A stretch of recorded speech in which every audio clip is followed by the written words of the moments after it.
बिस्मिल्लाहिर्रहमानिर्रहीम। Happy new year के नाम से पूरी दुनिया में एक शोर शराबा है और नए साल की लोग मुबारकबाद दे रहे हैं। जो लोग लिबरल्स हैं, जो मज़हब को नहीं मानते, ज़रा हम उनसे पूछते हैं कि जो आप हैप्पी न्यू ईयर कर रहे हैं, खुशी की एक मना रहे हैं, किस चीज़ की खुशी हो रही है? यानी इंसानी अक्ल हैरान होती है कि आप जितने दिन ज़िंदगी के लेकर आए थे तो आपकी ज़िंदगी में एक साल कम हो रहा है, आप क़ब्र के एक साल करीब हो रहे हैं, तो इस पे आप खुशी मना रहे हैं। तो ये क्या यानी अजीब सी बात है जो बिल्कुल कॉमन सेंस के ख़िलाफ़ है। लोग हमें ये भी कहते हैं कि अगर कोई किसी भी वजह से खुश हो रहा है तो इस पर गवर्नमेंट की तरफ से भी कोई पाबंदी नहीं है, तो ये उलमा इसके ख़िलाफ़ क्यों बोलते हैं? भाई खुश होने दो।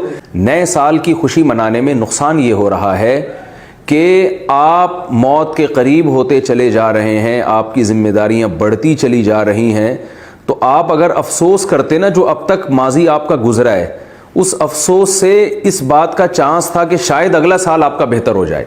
यानी आपने जो ज़िंदगी के चंद साल गुजार दिए उसमें आप अपनी खामियों को तलाश करें और देखें कि क्या क्या ऐसी चीज़ें हैं जो हमसे गलत हुई हैं, तो उस पर आप निदामत के आंसू बहाएं। निदामत के आंसू बहाने से फ़ायदा ये होगा कि आपका अगला साल पिछले साल से इंशाअल्लाह अच्छा गुजरेगा।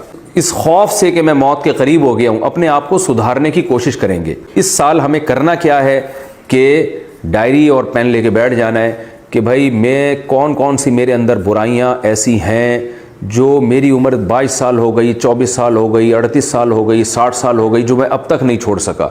तो क्या अगला साल भी ऐसे ही गुजारना है? और अगर ऐसा नहीं गुजारना, कुछ अच्छा करना है, तो मैंने अगले साल के लिए क्या पहले से प्लानिंग की हुई है? अगर बुरा किया है तो अभी से प्लानिंग करें, इस बुराई को दोबारा अपनी ज़िंदगी में नहीं लाना। निकालना है, कैसे निकालना है, इसके लिए आप बैठ जाएं और गौर व फिक्र करें कि ये जो मेरे अंदर बुराइयां हैं, इनको मैंने कैसे अपनी ज़िंदगी से निकालना है, ताकि मैं जो मौत की तरफ सफ़र कर रहा हूं, अब तक ये सफ़र अगर गलत वे में गया है तो अब ये इसकी डायरेक्शन सही हो जाए।